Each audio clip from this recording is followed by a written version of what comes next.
Bonjour, je m'appelle Stéphane Robinson, je suis journaliste et éditeur de presse. J'ai créé un magazine qui s'appelle le magazine Ressources, qui est le magazine de l'actualité développement durable sur la Côte d'Azur. Je l'ai créé en 2015.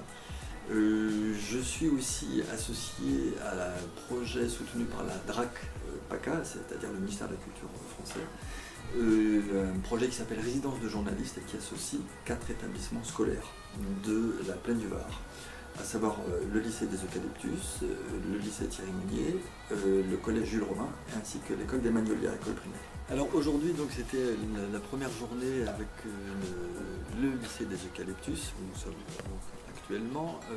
Dans le cadre de ce projet Résidence de journalistes, c'était une première journée de présentation. En l'occurrence, deux choses, c'est-à-dire le contexte actuel, de crise actuelle, qu'il faut bien appeler comme tel, rappeler à cette classe et à cette génération, si je puis dire, voilà, aujourd'hui on parle d'effondrement, c'est pas quelque chose qui est inquiétant, c'est juste un changement. Voilà. À la fin du monde, c'est la fin d'un monde, probablement d'une civilisation dite industrielle. Donc c'est d'expliquer aussi le contexte à ces jeunes. C'était l'idée de se rencontrer aujourd'hui et de leur dire qu'est-ce que le journalisme de solution. Pas un journalisme des bonnes nouvelles, pas les bisounours, il y a des problèmes, mais il y a une possibilité de ce qu'on peut appeler résilience, il y a des acteurs locaux du changement. Et le journaliste de solution, qu'est-ce qu'il fait? Il va à la rencontre des acteurs locaux du changement en disant il y a un problème, et regardez, il y a des gens qui sont en train de donner des réponses économiques, sociales, environnementales, et on va les rencontrer.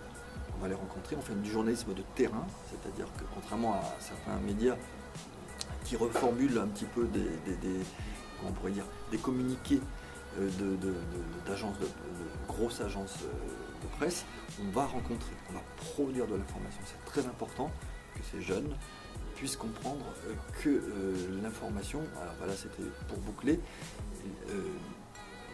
un journaliste actuellement, les journalistes sont mis en question, il y a une crise de confiance bien légitime.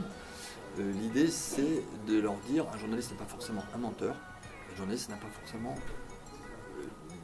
la parole d'évangile. Il faut garder du discernement. Et c'est en le pratiquant avec vous, vous allez pratiquer du journalisme, que vous allez pouvoir vous en rendre compte. Je m'appelle Isabelle Vernet, je travaille à la métropole Nice-Côte d'Azur et je suis animatrice du tri, et j'interviens dans les écoles, en particulier les écoles primaires, les écoles de temps en temps écoles maternelles, et cette année on a pour projet de faire des expositions et des interventions dans les lycées et dans les collèges. Donc, le lycée des Eucalyptus est le deuxième sur lequel on intervient, puisqu'on était à Monnier jusqu'à présent. Et en fait, voilà, c'est à la demande des lycées qu'on intervient, et en l'occurrence dans le projet qu'ont avec l'Éco-Vallée, le lycée des Eucalyptus plus Thierry Monnier.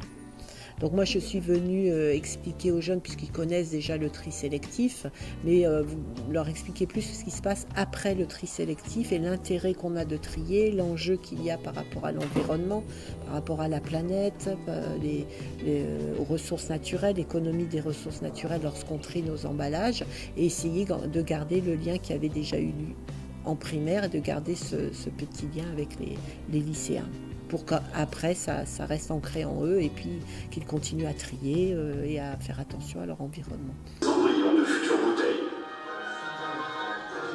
Direction l'usine d'embouteillage à 5 km de là. Les préformes sont désinfectées et lavées.